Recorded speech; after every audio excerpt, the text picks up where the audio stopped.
아주 옛날 분당 땡땡교회를 다니고 있었는데 어느 해 제가 매우 잘 아는 집사님이 분당 땡땡교회 전도사로 부임하시게 됩니다. 과거 그 전도사님은 제가 땡땡교회에서 중고등부 부장으로 열심을 다할 때 중고등부 선생님으로 오랫동안 있으셨기에 그분과 저와 매우 친밀한 관계였습니다. 그분이 분당 땡땡교회 교구 전도사님으로 오시고서 제게 제안을 하는 것이었습니다. 박경호 집사님, 옛날에 중고등부 사역을 그렇게 열심히 하시더니 왜 여기서는 아무 일도 안 하세요? 저는 대꾸할 말이 없었기에 그냥 요리조리 피해 다녔습니다. 어느 해 11월쯤으로 기억되는데 박 집사님, 지금 중고등부에 교사가 부족합니다. 내년에는 꼭 좀 애들을 맡아주세요. 그러나 저는 그 말을 깊이 새겨듣지 않았습니다. 그날 밤 꿈을 꾸게 됩니다. 아주 커다란 시계가 보였는데 12시 5분 전을 가리키는 시침과 분침이 보였습니다. 꿈에 다음과 같은 감동이 제게 있었습니다. 중고등부 학생들을 가르치는 내 인생의 마지막 기회이다.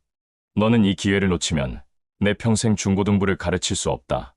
만약 내가 이 기회를 거절한다면 내게 큰 화가 임할 것이다. 라는 음성이 아니고 아주 엄중한 하나님의 경고의 감동이 제게 주어진 것입니다. 저는 다음날 그 전도사님에게 전화를 걸었습니다. 전도사님, 제가 내년부터 학생들을 가르치겠습니다. 집사님, 진작에 그렇게 하셔야죠. 다음 해 저는 중등부 3학년 10명 정도를 배당받아 분반 공부를 진행하였는데 당연히 제 가르침은 정상적인 중고등부 교재로 학생들을 가르치지 않고 예언과 통변으로 분반 공부를 진행하였습니다. 학생 한 명 한 명에게 머리에 손을 얹고 기도를 해주는 것으로 분반 공부가 진행되는 것인데 누가 보아도 사이비 같은 것입니다. 제가 손을 얹으면 그 학생의 학교 성적, 집에서의 삶의 모습, 마음의 온갖 고민들, 자유행위에 대한 고민들, 죄의식에 사로잡힌 고통들, 이성적인 욕망을 견디지 못해 힘들어하는 상태, 아빠를 미워하고 증오하며 아빠와 마음에 담을 쌓은 냉정함, 매주 머리에 손을 얹고 기도해주는 괴팍한 저에 대한 의심과 불안들, 매일 게으르게 일어나서 학교를 갈 때마다 부모님께 핀잔 듣는 모습들 등등등 제가 감동된 내용들을 가감없이 기도해주는 시간이었으며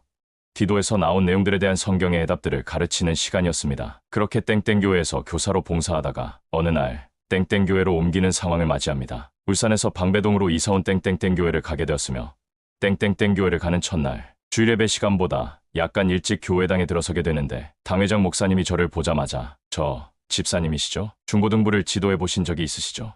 예, 우리 교회 중고등부를 맡아서 총체적으로 지도해 주시지 않겠습니까? 저는 워낙 제가 당시 그 목사님을 존경했던 터라서 목사님, 제겐 영광입니다. 저는 연초부터 아주 소수의 중고등부 학생들을 매주 9시부터 10시 30분까지 교회당 본당에서 가르치게 됩니다. 그때 만난 학생이 현재 정누리 성도님이며 그 당시는 중학교 1학년 학생이었습니다. 중고등부 예배 도중에 어른 성도님들이 11시 예배를 참석하려고 미리 장의자에 앉아서 대기하고 있는 분들이 꽤 많았던 것으로 기억되는데 그 중에 한 명이 현재 신은혜 전도사님입니다. 저의 모든 예배는 저의 안수기도가 항상 있었으며 개인에게 대한 성령의 감동을 전달하는 시간이 예배에 항상 포함되어 있었습니다. 제가 그 교회를 나오고 다시 다른 교회로 옮기게 되며 신은혜 전도사님도 그 교회를 나오고 다른 교회로 옮기게 됩니다. 매년 신은혜 전도사님은 제게 안부차 전화를 주시다가 어느 날 제게 상담식에 전화를 주셨습니다. 박 집사님, 여긴 제주도인데 제가 한번 집사님 직장에 놀러라도 되나요? 저는 답을 드리지 않고 있다가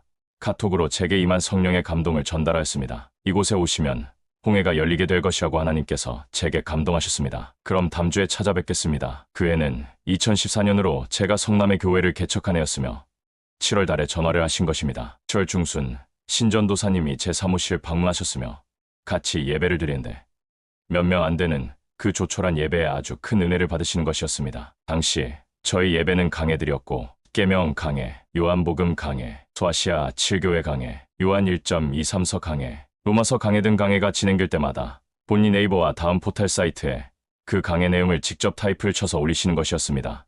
그것이 For Gospel Church 인터넷 교회가 될 것이라고는 상상도 못했습니다. 제 블로그를 찾아오시는 구독자들의 대부분은 목사님들 및 독실한 기독교인들이었습니다. 응원하는 분들도 계셨으며 저희 신학 사상을 공격하는 분들도 계셨습니다. 드디어 인터넷 교회로 매주 헌금과 11조가 들어오기 시작한 것입니다. 과거 임경수 목사님이 제게 박 집사는 복도 많아 신학하지 않아도 교회가 세워지고 세계로 나가게 될 거야 하지만 신학을 하지 않아 꽤 고생하게 될 거야 라는 말씀이 제게 이루어진 것입니다. 후에 신학을 하고 목사 안수를 받음으로 모든 제게 대한 공격들이 멈추어졌지만 이런 모든 과정들 속에는 하나님의 섭리와 은혜와 도우심과 뜻하심이 있던 것입니다. 만약 제가 중고등부 학생들을 가르쳐달라는 권고를 무시했더라면 오늘날 For Gospel Church는 존재하지 않았을 것입니다. 할렐루야. 2024년 11월 1일 오후 10시 박경호 목사가 하나님의 집에서